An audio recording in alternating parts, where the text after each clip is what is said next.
Friends, ನಮ್ಮನೇಲಿ ಮೊಟ್ಟೆ ಸಾರು ಯಾವ ರೀತಿ ಮಾಡಿದ್ದೀನಿ ಅಂತ ತೋರಿಸ್ತಾ ಇದ್ದೀನಿ.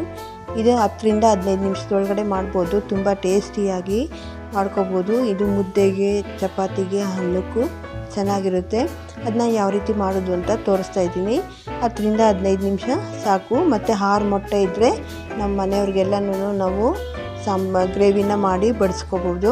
ನಾನು 6 ಮೊಟ್ಟೆ ಹಾಕಿದ್ಮೇಲೆ ಸ್ವಲ್ಪ ಉಪ್ಪು ಮತ್ತು ಈರುಳ್ಳಿ ಹಾಕ್ಕೊಂಡಿದ್ದೀನಿ. ಸಣ್ಣದಾಗಿ ಕಟ್ ಮಾಡಿ ಇಟ್ಕೊಂಡು, ಅದು ಈರುಳ್ಳಿ ಏನಕ್ಕೆ ಹಾಕೋದು ಅಂತಂದರೆ, ನಾವು ಮೊಟ್ಟೆ ಬೇಯಿಸ್ಬೇಕಾದ್ರೆ ಒಡೆದು ಅದು ಈಚೆಗೆ ಬರದೇ ಇರಲಿ ಅಂತೇಳ್ಬಿಟ್ಟು ಈರುಳ್ಳಿ ಹಾಕ್ತಾರೆ. ಅದೊಂದು ಟಿಪ್ಸು ಫ್ರೆಂಡ್ಸ್.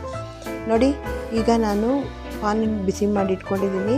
1.5 ಟೀ ಸ್ಪೂನ್ ಆಗೋಷ್ಟು ಎಣ್ಣೆ ಹಾಕ್ಕೊಂಡು ಈರುಳ್ಳಿ ಒಂದು ಗಡ್ಡೆ ತಗೊಂಡೆ. ಅದು ಸಣ್ಣದಾಗಿ ಕಟ್ ಮಾಡಿ ಇಟ್ಕೊಂಡಿರೋಂಥ ಈರುಳ್ಳಿನ ಚೆನ್ನಾಗಿ ಫ್ರೈ ಮಾಡ್ಕೋಬೇಕು. ನೋಡಿ, ಈ ಕಲರ್ ಚೇಂಜ್ ಆದಮೇಲೆ 4 ಎಸಳು ಬೆಳ್ಳುಳ್ಳಿ ಹಾಕ್ಕೊಂಡಿದ್ದೀನಿ. ಬೆಳ್ಳುಳ್ಳಿ ಸಹ ನಾವು ಫ್ರೈ ಮಾಡ್ಕೋಬೇಕಾಗುತ್ತೆ. ಈ ಫ್ರೈ ಮಾಡ್ಕೊಂಡಾದ್ಮೇಲೆ ನಾನು ಒಣಮೆಣಸಿನ್ಕಾಯಿ ಒಂದು 5 ತಗೊಂಡಿದ್ದೆ. ಖಾರಕ್ಕೆ ಅನುಗುಣವಾಗಿ ಇನ್ನೂ ಸ್ವಲ್ಪ ಬೇಕು ಅಂತಂದರೆ ನೀವು ಸಹ ಇನ್ನೊಂದು ಮೆಣಸಿನ್ಕಾಯಿನ ಆ್ಯಡ್ ಮಾಡ್ಕೋಬೇಕಾಗುತ್ತೆ. ನಾನು ಟೊಮೊಟೊ 1 ತಗೊಂಡಿದ್ದೀನಿ. ಅದನ್ನು ಸಣ್ಣದಾಗಿ ಕಟ್ ಮಾಡಿ ಇಟ್ಕೊಂಡಾಯ್ತಲ್ಲ, ಅದನ್ನು ಸಹ ಮೆತ್ತಗಾಗೋವರೆಗೂ ನಾವು ಫ್ರೈ ಮಾಡ್ಕೋಬೇಕಾಗುತ್ತೆ.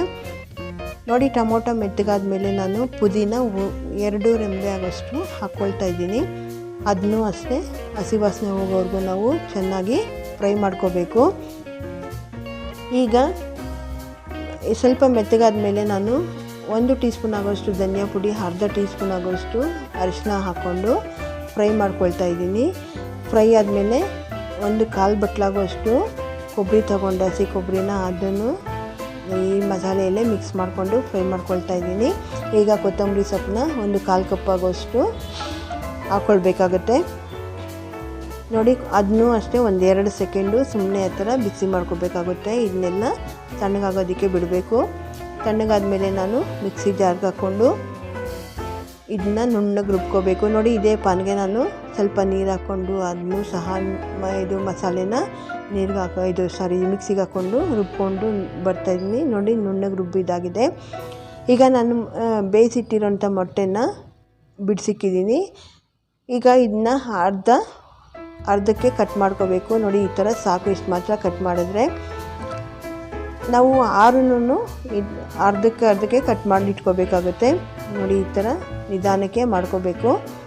ಈ ಮಾಡ್ಕೊಂಡಿರೋಂಥ ಮೊಟ್ಟೆನ ನಾನು ಫ್ರೈ ಮಾಡ್ಕೊಳ್ಳೋಕ್ಕೆ ರೆಡಿ ಮಾಡ್ಕೊಳ್ಳೋಣ. ನೋಡಿ, ಈ ಥರ ಎಲ್ಲನೂ ಆಗಿದೆ ಫ್ರೆಂಡ್ಸ್. ಯಾರಾದರೂ ನನ್ನ ಚಾನಲ್ನ ಸಬ್ಸ್ಕ್ರೈಬ್ ಮಾಡ್ತೀರಾ ನೋಡ್ತಾ ಇದ್ದರೆ ಪ್ಲೀಸ್ ಸಬ್ಸ್ಕ್ರೈಬ್ ಮಾಡ್ಕೊಳ್ಳಿ. ಬೆಲ್ಲೈಕನ್ನ ಒತ್ತಿ, ಹಾಲ್ ಅಂತ ಆಪ್ಷನ್ ಬರುತ್ತೆ, ಅದನ್ನ ಒತ್ತಿ ಫ್ರೆಂಡ್ಸ್. ನಾನು ಯಾವುದೇ ವಿಡಿಯೋ ಮಾಡಿದ್ರು ನಿಮಗೆ ನೋಟಿಫಿಕೇಷನ್ ಮೊದಲು ಬರುತ್ತೆ. ನಾನು ಪಾನ್ ಬಿಸಿ ಮಾಡಿಟ್ಕೊಂಡು 1 ಟೀ ಸ್ಪೂನ್ ಆಗೋಷ್ಟು ಎಣ್ಣೆ ಹಾಕ್ಕೊಂಡು 1/4 ಟೀ ಸ್ಪೂನ್ ಆಗೋಷ್ಟು ಸಾಸಿವೆ ಹಾಕ್ಕೊಂಡಿದ್ದೀನಿ. ಸಾಸಿವೆ ಚಟಪಟ ಅಂದಮೇಲೆ ನಾನು ಕರಿಬೇವನ್ನ ಹಾಕ್ಕೊಂಡಿದ್ದೀನಿ. ನೋಡಿ, ಕರಿಬೇವು ಸ್ವಲ್ಪ ಫ್ರೈ ಆದಮೇಲೆ ನಾನು ಮೊಟ್ಟೆನ ಎಣ್ಣೆಯಲ್ಲೇ ಫ್ರೈ ಮಾಡ್ಕೋಬೇಕಾಗುತ್ತೆ. ನೋಡಿ, 1-2 ರಿಂದ 3 ನಿಮಿಷ ಚೆನ್ನಾಗಿ ಮೀಡಿಯಮ್ ಫ್ಲೇಮಲ್ಲಿ ನಾವು ಮೊಟ್ಟೆನ ಈ ಥರ ಎಣ್ಣೆಯಲ್ಲೇ ಫ್ರೈ ಮಾಡ್ಕೊಳ್ಳೋದ್ರಿಂದ ತುಂಬ ಟೇಸ್ಟಿಯಾಗಿ ಬರುತ್ತೆ. ಬೇಕಾದರೆ ನೀವು ತುಪ್ಪ ಕೂಡ ಆ್ಯಡ್ ಮಾಡ್ಕೋಬೋದು. ನೋಡಿ, ಈ ಕಲರ್ ಚೇಂಜ್ ಆಗೋವರೆಗೂ ನಾವು ಫ್ರೈ ಮಾಡ್ಕೋಬೇಕು. 1/4 ಟೀ ಸ್ಪೂನ್ ಆಗೋಷ್ಟು ಚಿಕನ್ ಮಸಾಲ, 1/4 ಟೀ ಸ್ಪೂನ್ ಆಗೋಷ್ಟು ಗರಂ ಮಸಾಲ ಎರಡನ್ನೂ ಹಾಕ್ಕೊಂಡು ಮೊಟ್ಟೆನ ಆ ಮಸಾಲೆಯಲ್ಲಿ ಚೆನ್ನಾಗಿ ಫ್ರೈ ಮಾಡ್ಕೋಬೇಕು. ಈಗ ನಾನು ನೋಡಿ, ಈಗ ಫ್ರೈ ಆದಮೇಲೆ ನಾನು ರುಬ್ಬಿಟ್ಕೊಂಡಿರೋಂಥ ಮಸಾಲೆನ ಹಾಕ್ಕೊಳ್ತಾ ಇದ್ದೀನಿ. ಗಟ್ಟಿ ಮಸಾಲೆಯಲ್ಲೇ 1-2 ರಿಂದ 3 ನಿಮಿಷ ಚೆನ್ನಾಗಿ ಈ ಥರ ಫ್ರೈ ಮಾಡ್ಕೋಬೇಕು.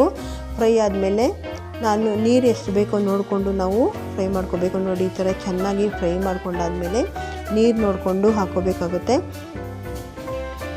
ನೋಡಿಕೊಂಡು ನಮ್ಗೆ ಎಷ್ಟು ಬೇಕೋ ಅಷ್ಟು ಹಾಕ್ಕೊಂಡಾದ್ಮೇಲೆ ಉಪ್ಪನ್ನ ಸಹ ಹಾಕ್ಕೊಂಡಿದ್ದೀನಿ. ಟೇಸ್ಟ್ಗೆ ಅನುಗುಣವಾಗಿ ಉಪ್ಪು ಹಾಕ್ಕೊಂಡು ಚೆನ್ನಾಗಿ ಫ್ರೈ ಮಾಡ್ಕೋಬೇಕಾಗುತ್ತೆ. ನಾವು ಮಸಾಲೆ ಸ್ವಲ್ಪ ಗಟ್ಟಿಯಾಗೋವರೆಗೂ ನಾವು ಫ್ರೈ ಮಾಡ್ಕೊಂಡಾದ್ಮೇಲೆ ನೋಡಿ, ಈಗ ಚೆನ್ನಾಗಿ ಕುದೀತಾ ಇದೆ.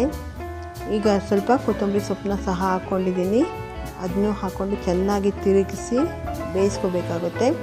ಈ ಥರ ಮಾಡೋದ್ರಿಂದ ಮೊಟ್ಟೆ ಮಸಾಲ ತುಂಬ ಚೆನ್ನಾಗಿರುತ್ತೆ. 2-3 ಚಪಾತಿ ತಿನ್ನೋರು 4-5 ತಿಂತಾರೆ. ಈ ವಿಡಿಯೋ ಇಷ್ಟ ಆದಲ್ಲಿ ಲೈಕ್ ಮಾಡಿ, ಶೇರ್ ಮಾಡಿ, ಕಮೆಂಟ್ ಮಾಡಿ ಫ್ರೆಂಡ್ಸ್.